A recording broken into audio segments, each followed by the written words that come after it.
In this series of talks on the Satipatthana Sutta, we've discussed in some detail, starting last year, the mindfulness of the body, and now in these last couple of weeks, mindfulness of feelings. Tonight I'd like to move on to the third contemplation in the Satipatthana Sutta, which is contemplating or mindful of the mind.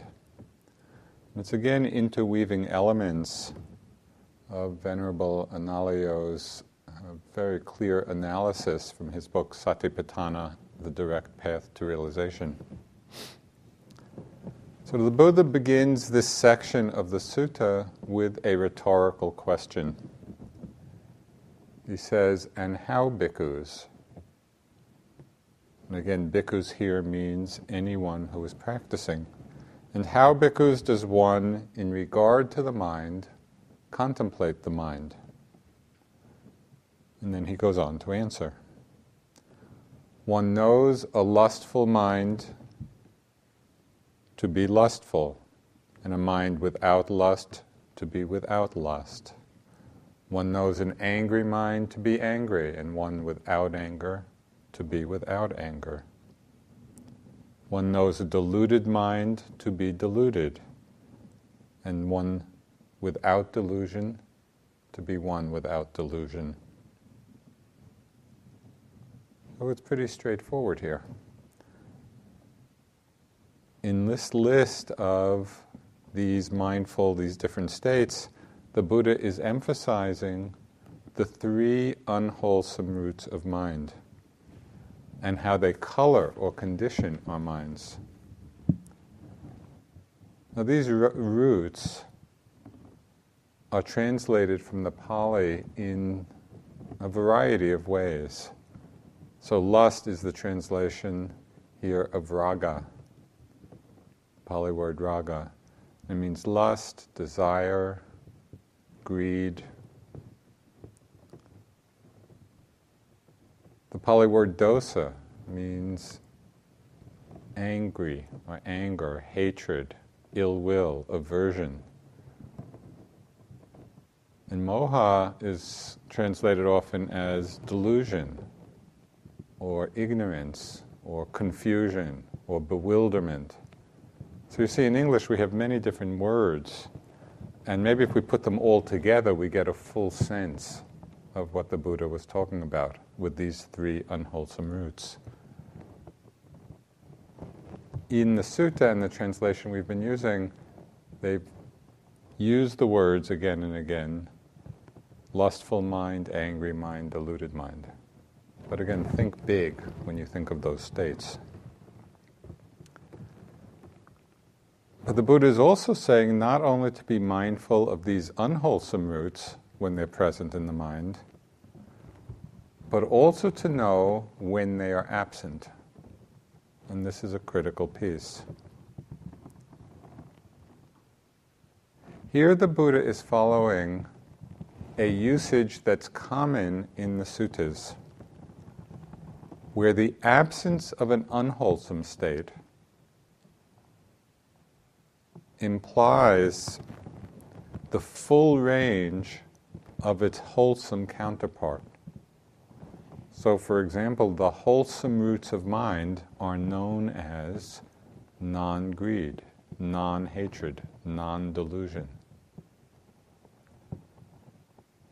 So when we hear those words, we have to understand that it's not merely the absence of the kilesas, of the defilements, but it also implies all the positive qualities.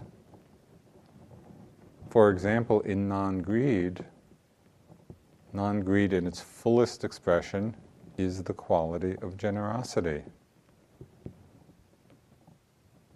Non-hatred is the quality of love or compassion. Non-delusion is the quality of ignorance. Now there's a very interesting implication here, and one that actually points to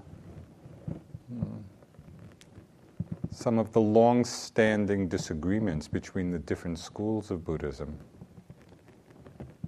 And that is the understanding that in the absence of greed, generosity manifests spontaneously. Generosity is there in the absence of greed. Love and compassion is there in the absence of hatred. Wisdom and right view are there in the absence of delusion.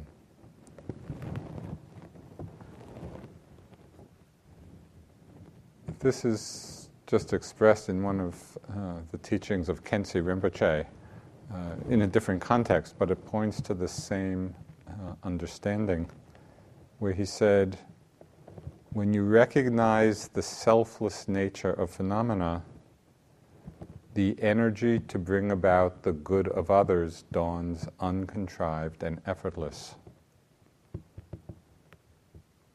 It's saying the same thing. In the absence of self-centeredness, when we understand selflessness, automatically, in that understanding, the energy to bring about the good of others dawns uncontrived and effortless. This is the feeling of compassion.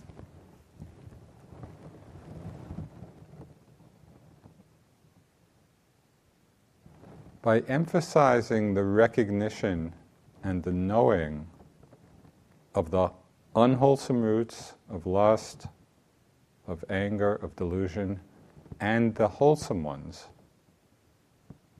that is the absence of those states, the Buddha is highlighting the wise discernment between what is skillful and what is not skillful.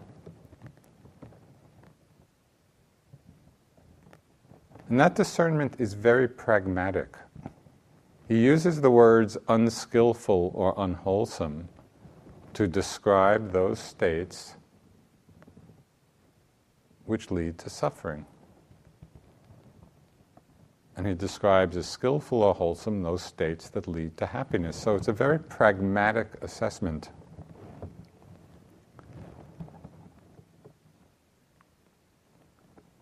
This wise discernment between what is skillful and what is unskillful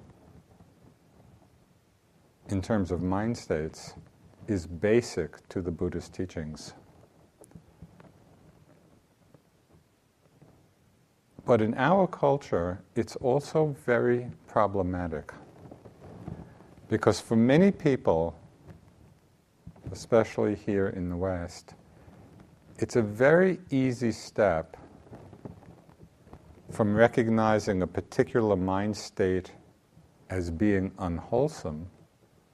It's a very easy step from that to thinking, I'm a bad person for having it. We seem to make that move very easily. Or to think, in the recognition that something is unwholesome, to think that it's wrong that it's arising. I must be doing something wrong in my practice. But of course, this reaction of self-judgment, of more aversion, more suffering. I'm a bad person for having this arise. This shouldn't be happening. This is wrong. All of that is a not very helpful cycle. It just leads to more suffering.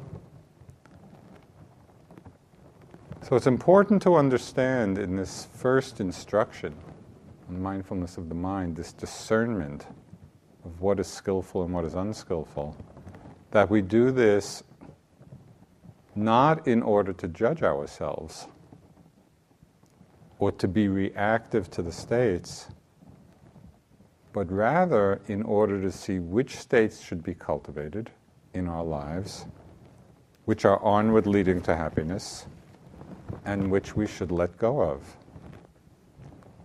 Those that lead to suffering for ourselves, for other people.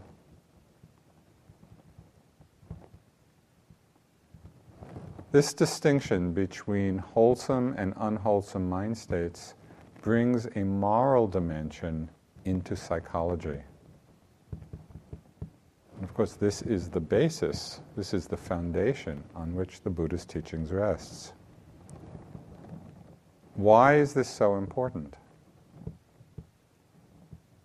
Because it's not only that these different mind states are arising in our minds, they very often are the motivation for our actions in the world. And when we look around in the world, why do we see so much avoidable suffering? There's so much violence, hunger, war, injustice. What is happening in these situations? It's people acting out unwholesome mind states of greed, of hatred, of fear.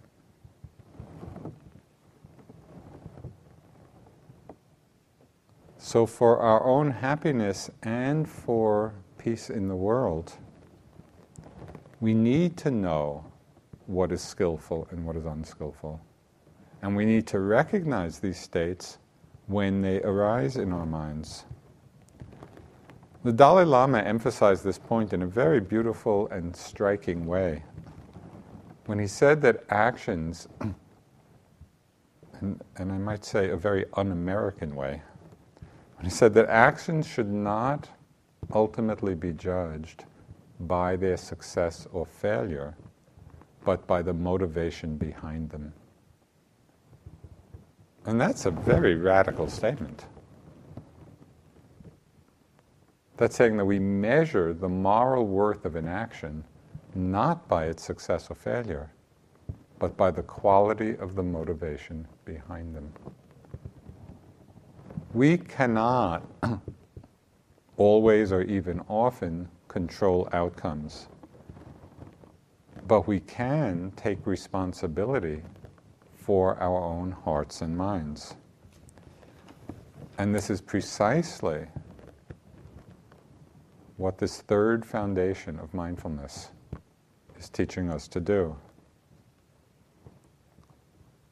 So how can we know the lustful mind as being lustful, and one without lust as being without lust? And similarly for ill will or anger and delusion.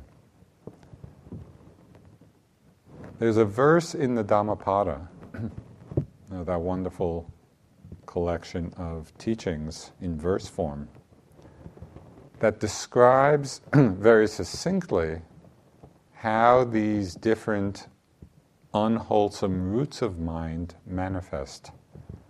So it's kind of a pointer to what we can look for. This verse says, "There is no fire like lust, no grip like anger, no net like delusion." There is no fire like lust, no grip like anger, no net like delusion. So in practicing mindfulness of the mind, we need to see for ourselves, and this is our own direct investigation, how we are experiencing these states in our own minds. How do they manifest? We might feel the feverish excitability of lust.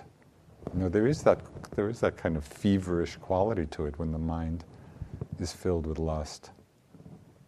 We might feel the contraction, the heaviness, the tightness, the alienation when the mind is filled with anger or aversion or hatred. We might feel confusion, the confused entanglement of delusion.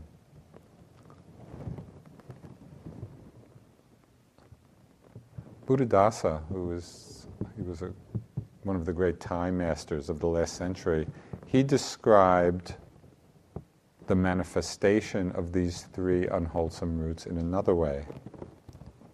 He described the tendency towards lust or desire as pulling in, and the tendency towards aversion as pushing away. And my favorite is describing delusion as running around in circles. And it's just that you can just picture the mind just doing that. So that's another way, if we pay attention to the energy movement of the mind. We might feel the heat of desire, or the tightness of anger, or the confusion of delusion, or we might feel the energy movement of going towards something. We're trying to pull something in for desire, pushing away as aversion, running around in circles as delusion.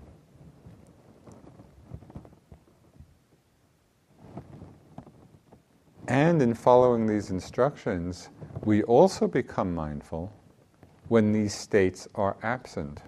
We need to notice the absence of greed, the absence of hatred, the absence of delusion, when we're not in the grip of these unwholesome roots. A very insightful place to observe this is as you become aware, as you're mindful of the mind filled with lust, for example, desire, wanting of some kind, and you're mindful and you're noting and you're noting and you're noting, pay particular attention to the moment when that mind state disappears. It's there, it's there, it's there, and at a certain point, it's not there. Right in that moment of transition, there's a tremendous illumination of the mind free of lust, free of desire. We have that contrast which is so vivid in that moment.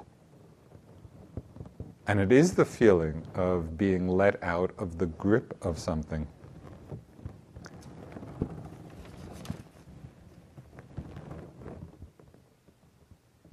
For some reason, though, we seem to have a greater fascination with the difficulties. It's a neurotic fascination, I think. But somehow it's easier for us to focus on what's difficult in our practice. And we often overlook the presence of the unwholesome states of mind. And of course, this becomes a major contribution to how we view ourselves.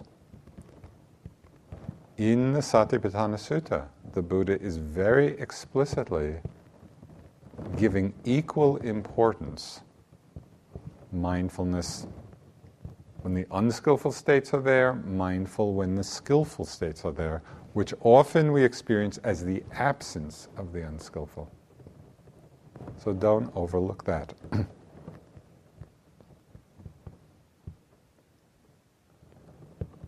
As we practice recognizing each of these states and how they are manifesting in our experience and naming them as a way, using the noting, as a way of really framing them, as our recognition becomes clearer, as the perception of them become clearer, it's like putting a frame around the experience so then we can become mindful of the experience in a deeper way, free of words, free of concepts.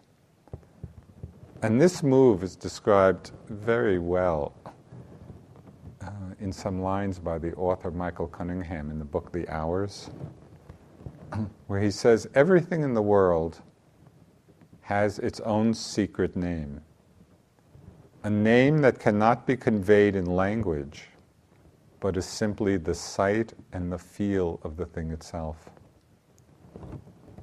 And I love that. The secret name of things that cannot be conveyed in language, in words, but is simply the sight and the feel of the thing itself.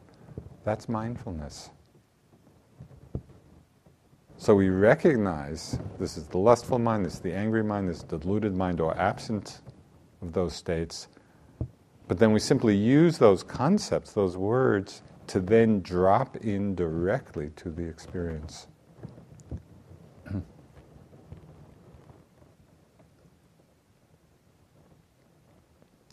Now these instructions to know whether the wholesome roots are present or the unwholesome roots are present the Buddha is pointing something out which is quite central on this path of freedom. Because by implication, what the Buddha is saying here is that these kilesas, these unwholesome roots, because they are not always present, are what is called adventitious. That's not a usual word in English.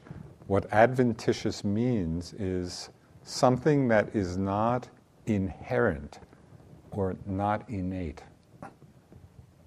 So the Buddha is saying here, these unwholesome roots of greed, of hatred, delusion, and all their manifestations are not inherent to the mind. They are not innate to the mind. They are not the nature of the mind itself. They come as visitors when the different conditions for their arising arise. And there's quite a well-known teaching on this, where the Buddha said, "The mind, O bhikkhus, is luminous. It is clouded by visiting defilements. The mind, O bhikkhus, is luminous. It is freed from visiting defilements."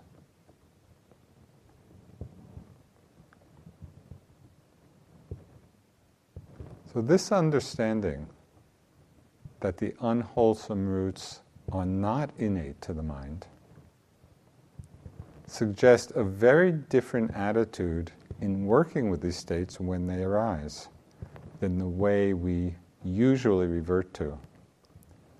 So instead of drowning in the greed or the desire or the anger or the aversion or the delusion, instead of drowning in them or judging them or denying them, what the Buddha is saying, simply be mindful.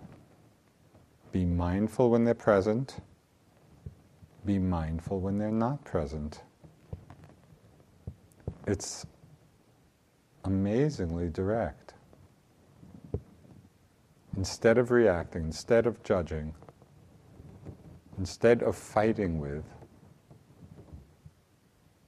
the Buddha is saying, one knows when these are present, one knows when these are not present.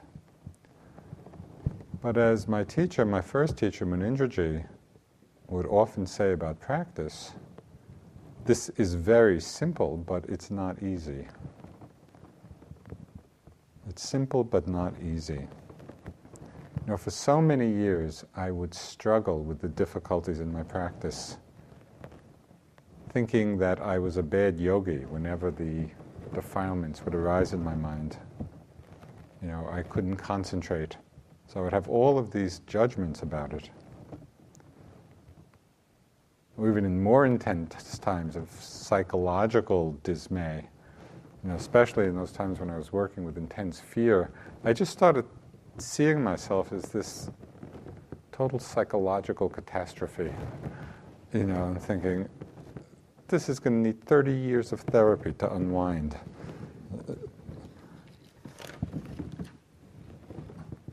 It took a while in being with these different difficult, unwholesome states of mind. It took a while to actually follow the Buddha's teachings, because the habit of reaction, the habit of judgment, self-judgment, was so strong. What the Buddha is saying is that these difficult mind states are not in themselves a problem or a mistake, but are simply part of the path. When we're mindful, the mind is like this, it's like this, it's like this. We begin to see their ephemeral, impermanent, empty nature. So when I began to see this and not judge myself for these kilesas that were arising, there was actually a certain joy that came into my practice. You know, I would see one of these defilements, and it was almost a smile.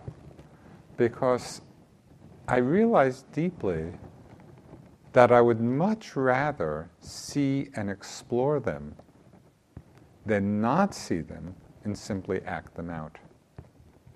So the clear seeing, even of the unwholesome states, brought a certain level of joy and a tremendous amount of interest in the practice.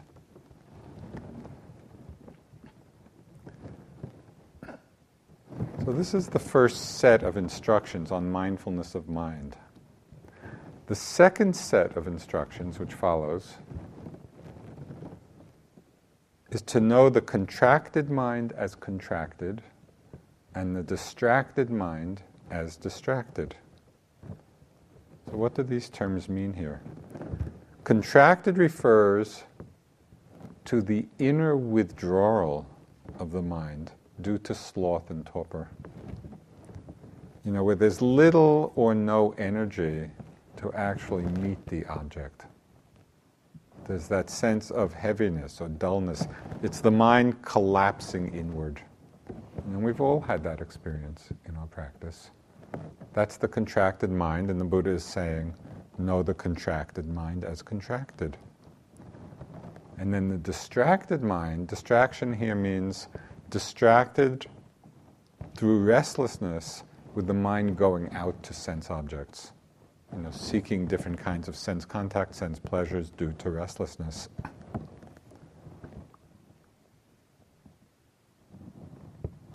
When we look at the progression of the sutta and these instructions, there's an interesting development in them. First, we develop awareness of the three unwholesome and wholesome roots of mind. Becoming mindful of them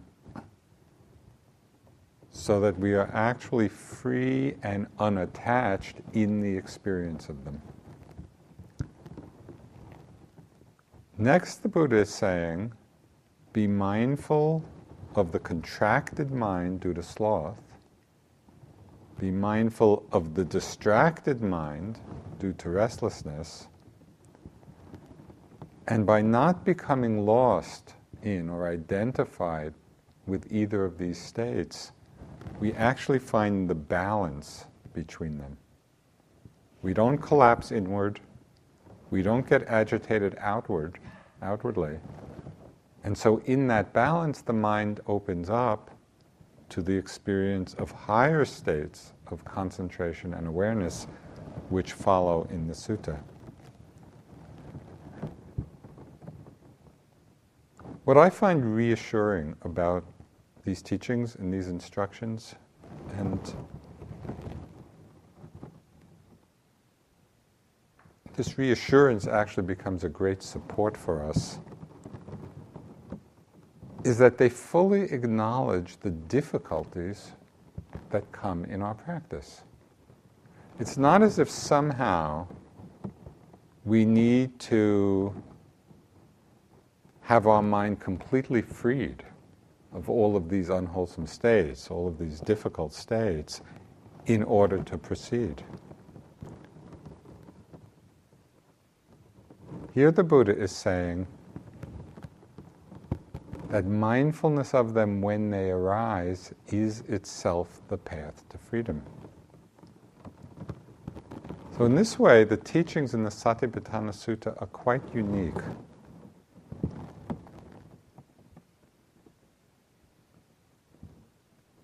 In many other places,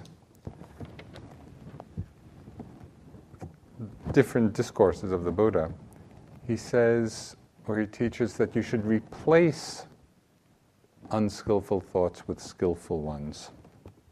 And then he describes different ways of doing it. He says we can reflect on the dangers of unskillful thoughts and feelings. We can ignore them and just deflect our mind to something more skillful. You're feeling angry, do metta.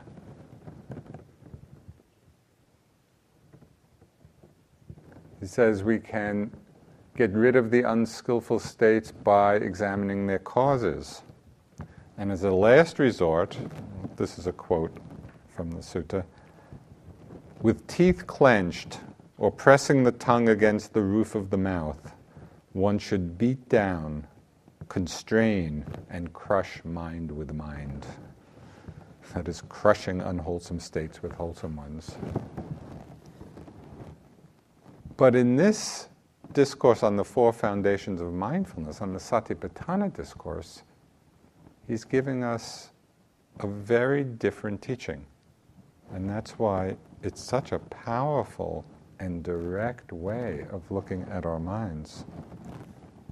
In this Satipatthana discourse, he's not suggesting we oppose the unwholesome ones with wholesome ones. He's not suggesting that we overcome them or crush them.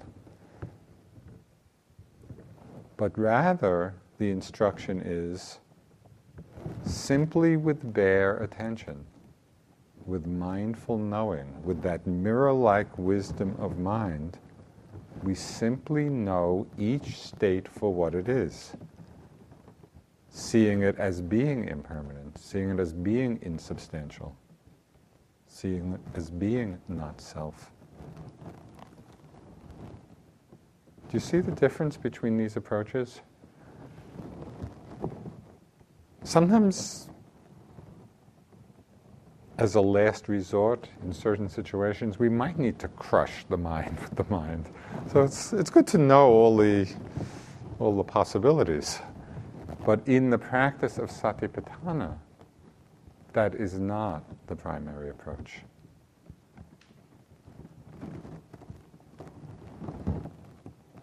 Later on in this sutta, in the fourth foundation, that's called Mindfulness of Dhammas, there's a further and more complete investigation of each of these mind states. There's a more complete investigation of the hindrances, of the factors of enlightenment. So it goes into them quite explicitly and in a lot of detail. But in this third foundation,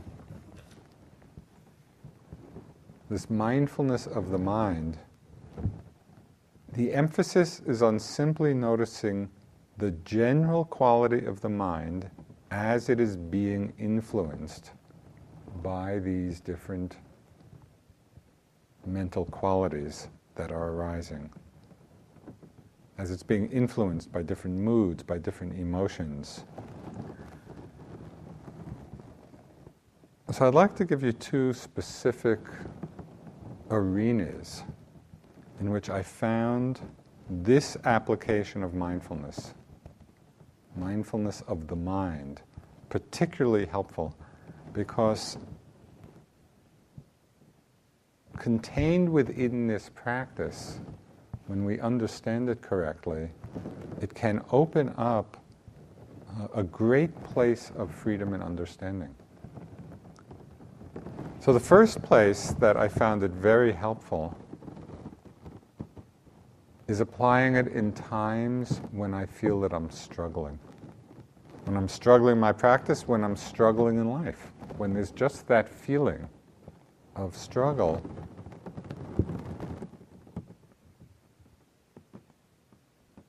When for one reason or another, we are just somewhat disconnected from what's going on, and there's a lack of ease. At that time, often there's a feeling of efforting, or of forcing a certain kind of effort. We're trying so hard, but not being very successful. So what to do at these times? And again, this can happen in our lives. It can happen at different times in our meditation where we're just struggling with what's going on. Very helpful at those times to simply sit back, open up, and ask the question, the very simple question, what's happening? Because very often there's some experience, some state that's present that we're simply not acknowledging. Maybe it's a state of dullness. that we're trying to fight our way through. Or maybe there's a distracted, restless energy, just with a lot of thoughts, and we're struggling with that. Or maybe it's the angry mind, and we're just lost in the story of it. In each case, when we simply acknowledge and accept what is present, in the words of the sutta, one knows a lustful mind as being lustful, an angry mind as being angry, a deluded mind as being deluded, a contracted mind as being contracted, a distracted mind as being distracted. When we simply open up and recognize through that question, what's happening? What is the state of mind now? What is our experience? Recognize it, acknowledge it, accept it. In that moment, the mind is no longer struggling. It's simply knowing with bare attention, the mind is like this. The mind is like this. The feeling of struggle then, instead of being a problem, becomes a very effective feedback. Because it's always telling us that something is going on that we're not accepting. Because if we were accepting it, we wouldn't be struggling. There's something very useful about paying attention to this.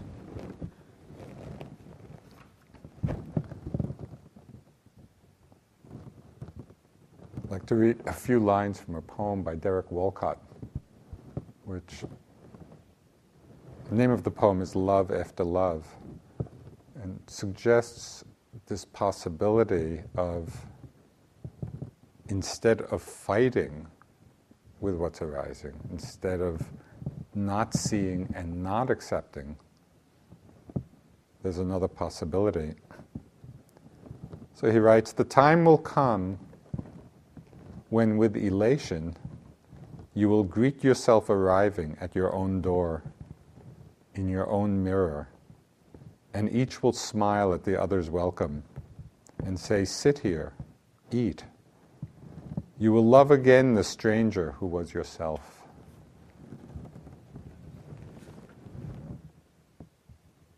It's like this contemplation of mind. It's like meeting ourselves at the front door.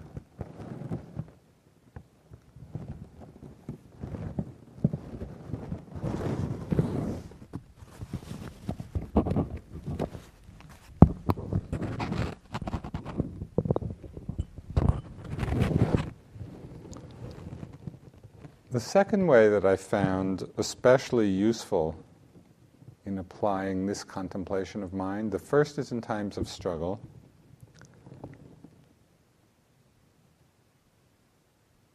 The second is in the awareness, just as we go through the day, of the background moods and emotions that are present.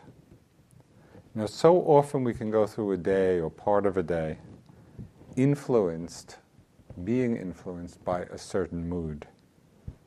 Maybe we're feeling sad or boredom or excitement or irritation, annoyance, grumpiness. Or maybe there's clarity, and interest or depression or happiness. There are so many different moods. But because these moods are so amorphous and so generalized, we often don't really recognize that they're present, and so we sink into them. They become the unconscious filter on our experience.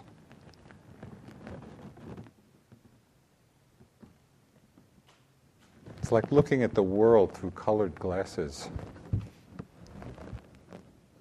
Emotions and moods are often what we most personalize. Even as we see sensations coming and going and thoughts coming and going and get a sense of them being not self, still when there's a strong mood or emotion, it's so easy to take it to be self. I'm angry, I'm sad, I'm happy. We build this superstructure of self on top of the shifting sands of our experience. But as we practice mindfulness of the mind, following these instructions of the Buddha, we notice more clearly what mood or what emotion is present through the day and how it is coloring our consciousness, how it is coloring our awareness. And this is the interesting part. As we practice mindfulness of the mind, as it's colored by these different moods, we begin to experience both the mind and the mood free of the sense, free of the idea of self. So instead of I'm angry, I'm happy, I'm sad, there's much more the sense of the angry mind is like this, the happy mind is like this, the sad mind is like this. It's a very different perspective. And there's both much more interest in the quality of the mood itself and much more interest in the quality of the mind that is not identified with it. We really get a taste of freedom. Ajahn Chah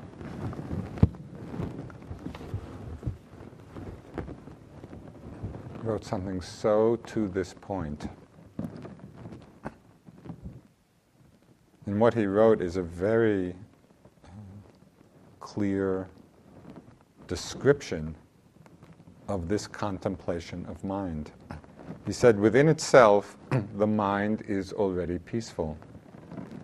That the mind is not peaceful these days is because it follows moods.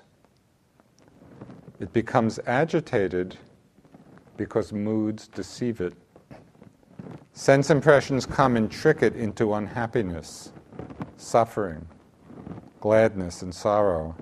But the mind's true nature is none of these things. Gladness or sadness is not the mind, but only a mood coming to deceive us. The untrained mind gets lost and follows these things. It forgets itself. And then we think that it is we who are upset or at ease or whatever. But really this mind of ours is already unmoving and peaceful. So we must train the mind to know these sense impressions and not get lost in them.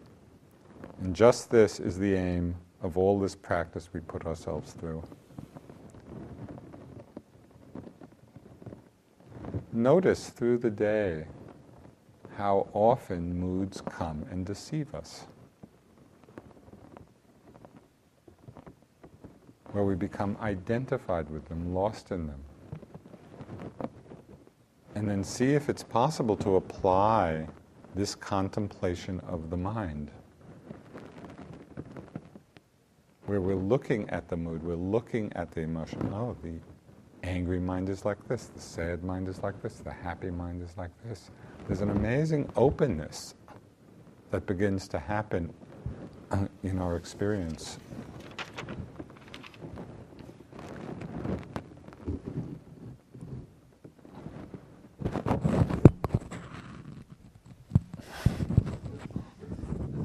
Maybe I'll just hold it.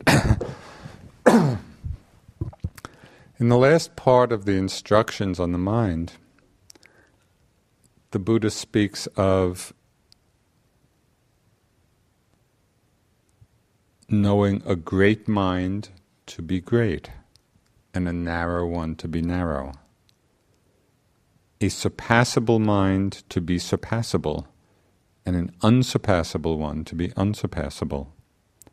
A concentrated mind to be concentrated and an unconcentrated mind to be unconcentrated. And finally, a liberated mind to be liberated and an unliberated one to be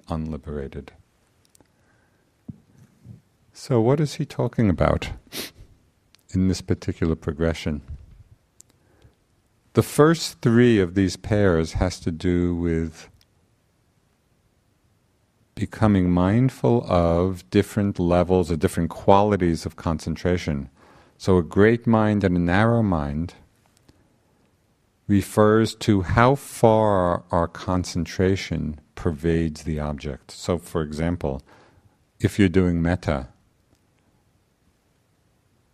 if the metta is directed to just a single person, so that would be a narrow mind. When the metta is pervaded to all beings in all directions, that would be called a great mind, right? Because the pervasion is very large. Surpassable and unsurpassable refers to levels of jhana, levels of concentration. Surpassable means, are there higher levels yet to be experienced? Unsurpassable, have we reached a level of concentration, of the highest level of concentration possible?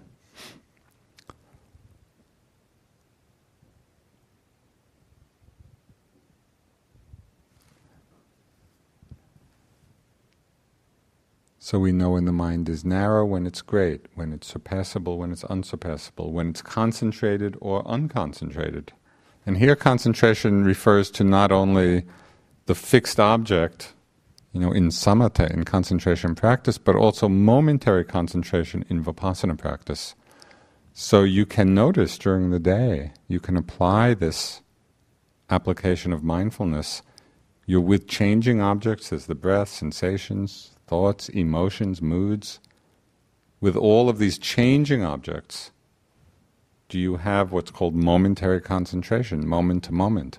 We're aware, we're mindful, we're connected, or not? Are we lost? Are we scattered? Are we unconcentrated?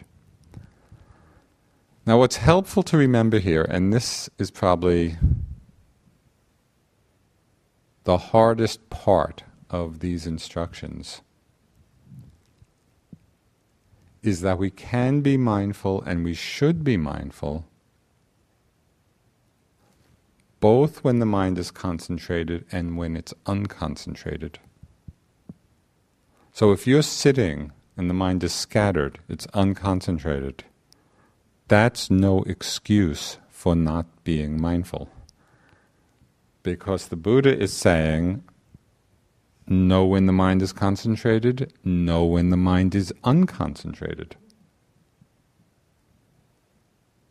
This is very important because it is telling us that there is nothing outside the scope of the practice.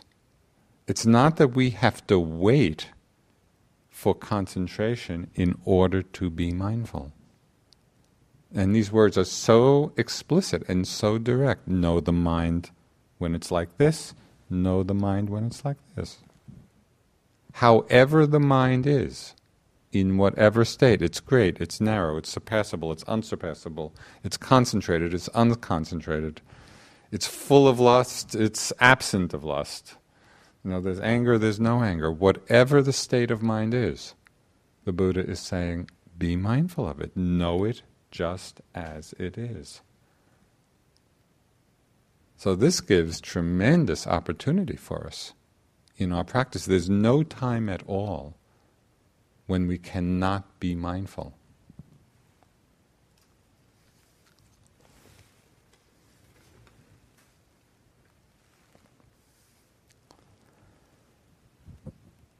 Okay, and in the very last line of these teachings, mindfulness of the mind, the Buddha says one knows the mind, the liberated mind to be liberated, and the unliberated mind to be unliberated.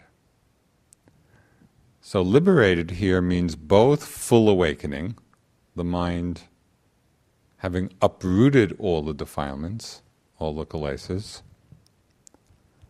but it also refers to the mind temporarily freed of the unwholesome states. And this happens very often in the course of our vipassana practice. There are many moments through the day when the mind is free of greed, free of hatred, free of delusion, So we could call that temporary liberation. Know the mind at those times.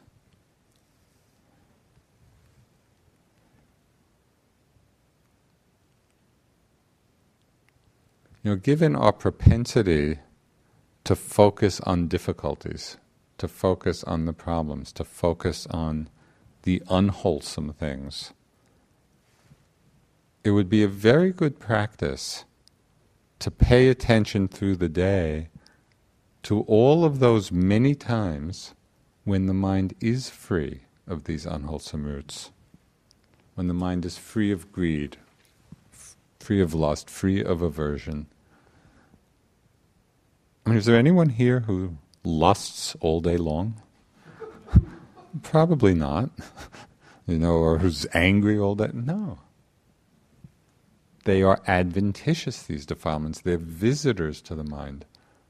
Notice when they're there, know when they're there, know when they're not there. We need to pay attention to those times when the mind is free, so we learn to recognize it. And the clearer the recognition of it, the easier access, the more we abide in it. Now, as one of the Tibetan teachers, Tulku Urgyen, he described this practice of liberation in a very helpful way. He said, this practice of liberation is short moments many times. So it's not that we have to somehow accomplish some pure high state and then hold on to it and sustain it, which you've probably noticed doesn't work that well. But rather short moments, many times, recognizing when the mind is free. So I'd like to close with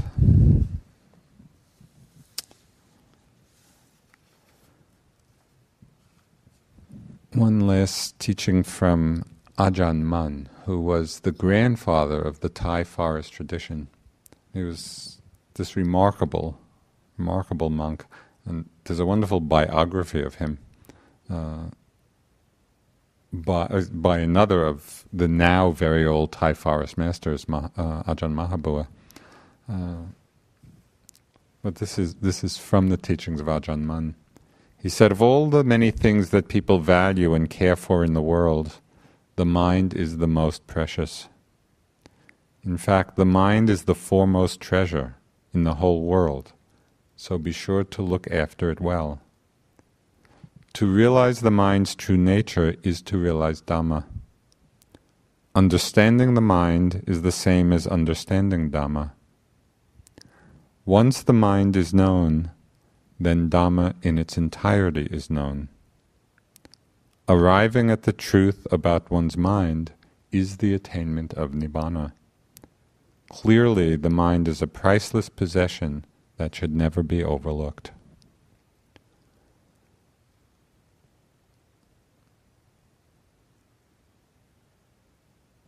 These teachings in the third foundation of mindfulness, contemplating the mind,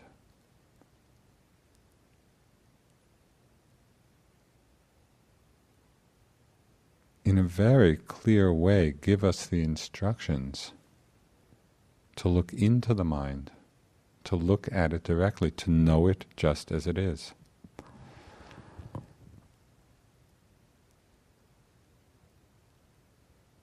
To realize the mind's true nature is to realize Dhamma. Clearly the mind is a priceless possession that should never be overlooked. So let's sit for a few moments.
This talk was given by Joseph Goldstein at Forest Refuge on March 16, 2005. It is an offering of the Dharma Seed Audio